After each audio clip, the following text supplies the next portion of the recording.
It's right about time to bring you up to speed what's happening globally and Nigeria, and we begin with Australia. New Zealand monitor unusual moves of Chinese warships. South Korea's Yoon faces court in rebellion hearing. Israeli forces kill 3 Palestinians in West Bank raid. Trump considers giving 20% of Dutch savings to America, and frail Ugandan opposition leader jailed after brief court hearing. Defense ministers of the two countries of Australia and New Zealand said they are observing the unusual presence of a group of Chinese naval vessels spotted in international waters off the Australian eastern coast. Last week in waters off mainland Australia, 3 Chinese Navy vessels, a frigate, a cruiser, and a supply tanker were spotted. The warships have since charted a course taking them down Australia's eastern coast and were reported to be located 150 nautical miles, 278 kilometers east of Sydney. We are keeping a close watch on them, and we will make sure we are watching every move, Australia's Defence Minister Richard Marles said, according to report. New Zealand's Defence Minister Judith Collins said her country's defence forces were also monitoring the Chinese ships. The appearance of the vessels comes after Australia and China traded words over an incident last week between a Chinese fighter jet and an Australian military plane. Canberra criticized Beijing for unsafe military conduct, accusing the Chinese jet of dropping flares close to an Australian Air Force plane. Patrolling the South China Sea, Beijing swiftly hit back, accusing the Australian plane of violating Chinese sovereignty and endangering Chinese national security. The incident was the newest in a string of tense encounters between China and Australia in the increasingly contested airspace and shipping lanes of the Asia-Pacific region. In 2024, a Chinese jet was accused of intercepting an Australian Seahawk helicopter in international airspace, dropping flares across its flight path. A Chinese destroyer was accused of bombarding submerged Australian Navy divers with sonar pulses in waters off Japan, causing minor wounds in 2023. On judicial matters, Yoon Suk-yeol, South Korean president, has appeared in court for a preliminary hearing on allegations he was trying to orchestrate a rebellion when he briefly enforced martial law in December. The hearing held at the Seoul Central District Court on Thursday, where security was intensified as dozens of his supporters rallied close by, involved deliberations around witnesses and other preparations in advance of his criminal trial. The court will also review a request by Yoon's lawyers to cancel his apprehension and release him from custody. On January 15th, police arrested Yoon after a week-long standoff at his residential compound in the first such action taken against a sitting president in South Korea. Yoon declared martial law on December 3rd, claiming the shock move was to safeguard a liberal South Korea from the threats posed by North Korea's communist forces and to eliminate in-state elements.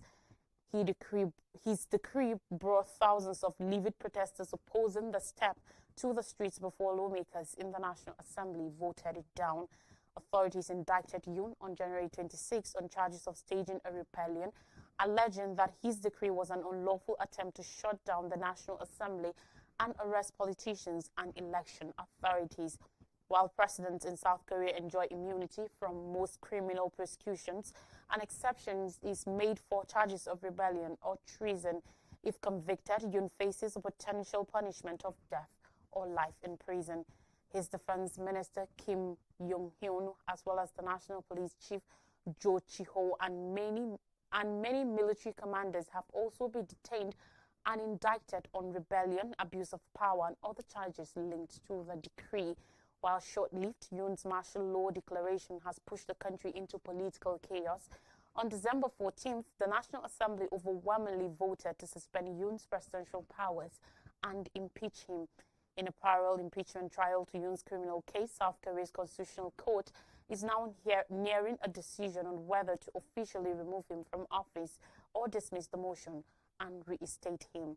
Yoon has also maintained a defiant stance, continuing to express contempt for his liberal rivals and endorsing baseless conspiracy theories about election fraud. Talking Israel-Gaza war, Israeli forces have killed at least 3 Palestinians in a raid on a house in the Far refugee camp in the occupied West Bank. According to reports, the killings took place on Wednesday night after the Israeli army surrounded their homes close to Tubas and opened fire. The report added that Israeli forces have withheld all 3 bodies. The Israeli military alleged that the 3 Palestinians were wanted terrorists who sold weapons for terror purposes. Israeli forces also arrested 2 Palestinians, Ahmed Nabil Soul and Hakam Mohammed Al-Khatib, during an attack in the camp near the besieged house. The killings comes as the Israeli military continues its weeks-long large-scale offensive on many areas of the northern West Bank, including Jenin and its refuge camp, as well as Tulkarm and its North Shams refugee camp, forcing thousands to flee their homes. The army has also deployed hundreds of soldiers and bulldozers that demolished houses and tore up key infrastructure in the camps, cutting off water and power. In January, Israel launched its crackdown on refugee camps in the West Bank. The camps have long been a hotbed of Palestinian resistance against Israeli occupation. The army has since killed dozens of Palestinians and forced at least 40,000 to flee as they have demolished homes and torn up major infrastructure in refugee camps across the West Bank, the United Nations Agency for Palestinians Refugees, UNRWA, reports. Elsewhere in the West Bank, Israeli forces continue with their attacks and arrests. Soldiers detained 2 brothers after storming their family home near Tubas and Thursday. At least 3 other Palestinians were also detained when Israeli forces stormed towns and villages in Ramallah and then close by El Bireh city in central West Bank. Another 6 were arrested after Israeli soldiers raided the town of Al-Qadr, south of Bethlehem. In Beita, a town south of Nablus, confrontations erupted out between residents and Israeli soldiers. A 15-year-old boy was shot in the leg, reports said. Israeli forces also launched tear gas canisters towards the residents. Donald Trump, United States President, has suggested using some of the savings from tech billionaire Elon Musk's cost-cutting drive to give Americans cash and pay down government debt. Speaking on Wednesday at an investment summit hosted by Saudi Arabia's Sovereign Wealth Fund in Miami Beach, Florida, Trump said he was considering using 20% of the savings for payouts to the public and 20% to pay down the federal government $36 trillion debt. Trump's proposal came a day after Dutch advisor James Fishbach, the CEO of investment from Azoria, proposed a Dutch dividend funded by the cost-cutting initiative. In a 4-page memo posted on X on Tuesday, Fishbach said every taxpaying household could be sent a $5,000 check, assuming Musk's task force saves $2 trillion by the time it finishes up its work in July 2026. Musk, the CEO of Tesla and SpaceX, said that he will check with the president in response to Fishbach's memo.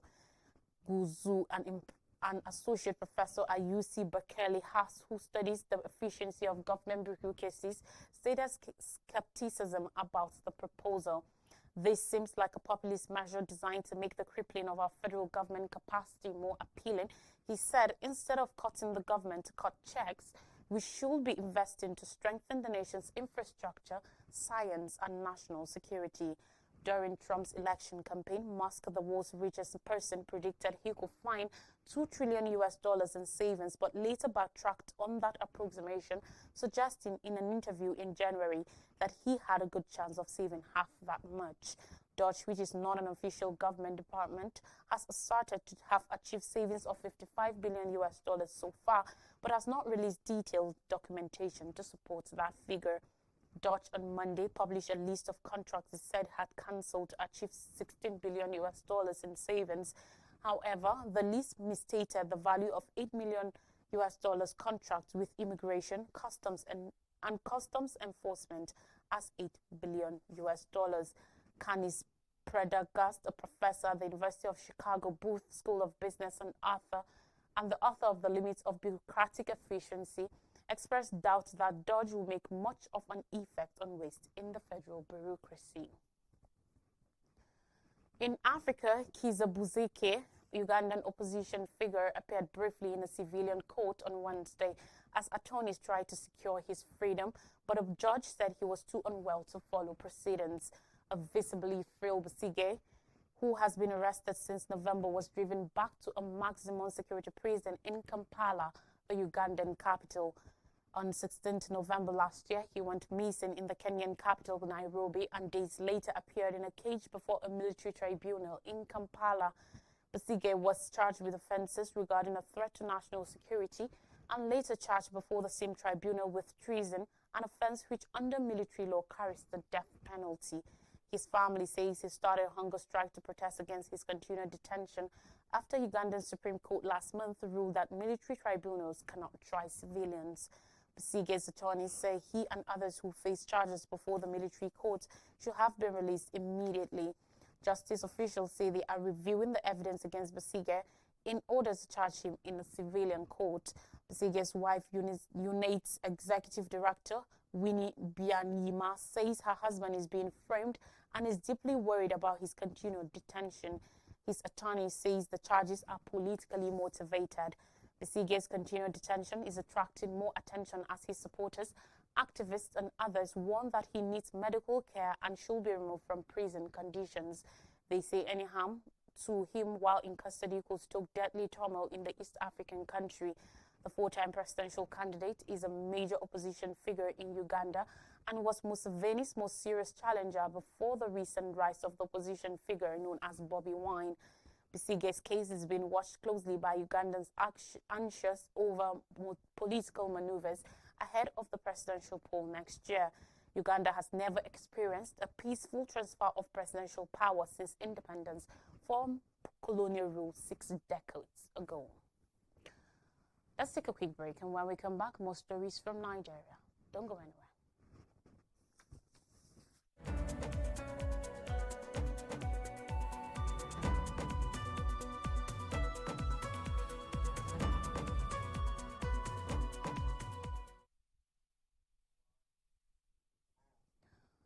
You're welcome back and thanks for staying with us. It's Zuma Nigeria now, and we continue with Senate summons NSA security chiefs over said Boko Haram. The Senate has subpoenaed the National Security Advisor NSA, Malam Nuhu Ribadu, Director General of the Department of State Services, DSS Adiola Ajayi, Director General of the National Intelligence Agency NIA, Ambassador Mohammed, and the Director of the Defense Intelligence Agency DIA, Major General Emmanuel Undiadiye, over alleged sponsorship of Boko Haram by the United States Aid for International Development. You said they are to appear before the lawmakers behind closed doors for an explanation of the allegation leveled against the U.S. agency. This is even as President Bola Tinubu and Senate President Godswill Akpabio met last night at the presidential villa to deliberate the matter.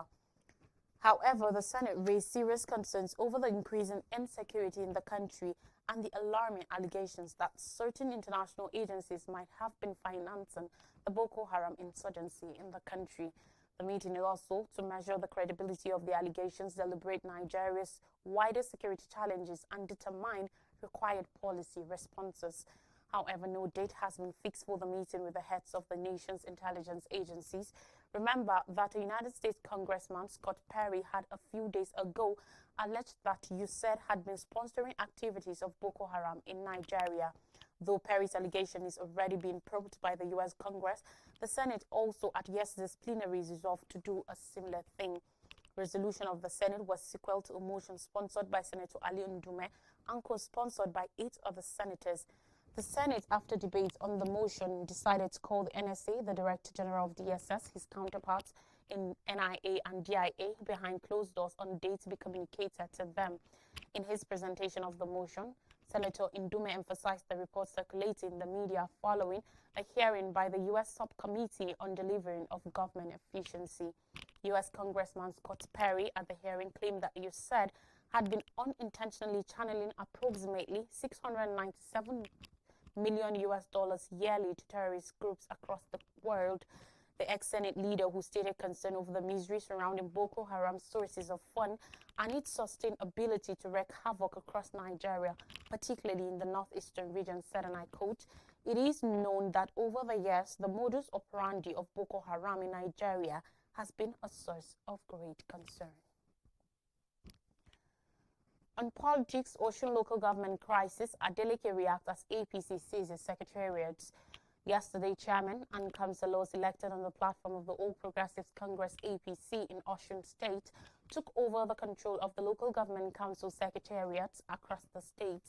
The APC and the Osun State government have been at loggerheads over the control of the councils following the Court of Appeal judgment. While the APC asserted its elected officials have been reinstated, Governor Adeleke said they remain sacked following a federal high court judgment. The effort to reinforce the judgment on Monday led to the death of 6 persons, including the council chairman of Erewole local government area. Yesterday, the APC officials regrouped and took over several of the council secretariats in the state. The council areas included Ubokun, Ife East, Odo, Otin, Atakomosa, West, Orolu, Ejigbo, Ifelodun, Ilesha West, Oluranda, Ifelodun, Boluwaduro, and Borikpe. According to a report from the Ilere Oluwa campaign office, the Algon chairman Abiodun Udowu said the accounts of the council areas have been frozen to control illegal transactions, saying the reinstated officials will work with Governor Ademola Adeleke to develop the state. Governor Adeleke, whilst responding to the takeover of the council areas, described the action as a rape of democracy in the state. The governor, who said this while meeting the British Deputy High Commissioner Johnny Baxter at his office in Oshogbo, described the role of the IGP as unfortunate. And finally on the news, AGF warns governors against illegal local government removals, threatens action. Lateef Fagbemi-San, the Attorney General of the Federation, AGF, and Minister of Justice, has criticized the continued illegal removal of democratically elected local government officials by state governors in spite of a Supreme Court judgment pronouncing the practice as unconstitutional. Speaking at the State of the Nation discourse on boosting local government autonomy in Nigeria, organized by the Nigerian Bar Association, NBA, he cautioned that the persistent disobedience to the Apex Court's ruling could have their consequences for any state involved. He described as worrisome the coalition between state governors and their respective state assemblies to rape elected local government structures, substituting them with hand-picked appointees, while acknowledging that Section 308 of the 1999 Constitution grants governors immunity from prosecution. Fagbemi insisted that the federal government will not tolerate the blatant violation of the Supreme Court's decision. The AGF noted that local government structures had almost become extinct until his office took the matter to the Supreme Court, resulting in a ruling that reaffirmed the autonomy of local councils. Meanwhile, addressing the stall in the direct disbursement of funds to LGAs as ordered by the Supreme Court, CBN's Director of Legal Services, Salam Alade, explained that the Apex Bank earlier had no banking relationship with local government. He revealed that the Central Bank of Nigeria, CBN, had started a Know Your Customer KYC process to profile the individuals who will serve as signatories to local government accounts. He urged all 774 local governments to submit their documentation to facilitate the operationalization of their accounts. However, Sam Akala, a representative of the Association of Local Governments of Nigeria, ALGON, countered the CBN's claim, stating that the association was not aware of any formal communication regarding the account opening process. To refresh your memories, Australia, New Zealand monitor unusual moves of Chinese warships. South Korea's Yoon faces caught in rebellion hearing. Israeli forces kill 3 Palestinians in West Bank raid. Trump considers giving 20% of Dutch savings to America, and frail Ugandan opposition leader jailed after brief court hearing. That's all on the news. Thanks for watching. See you next time.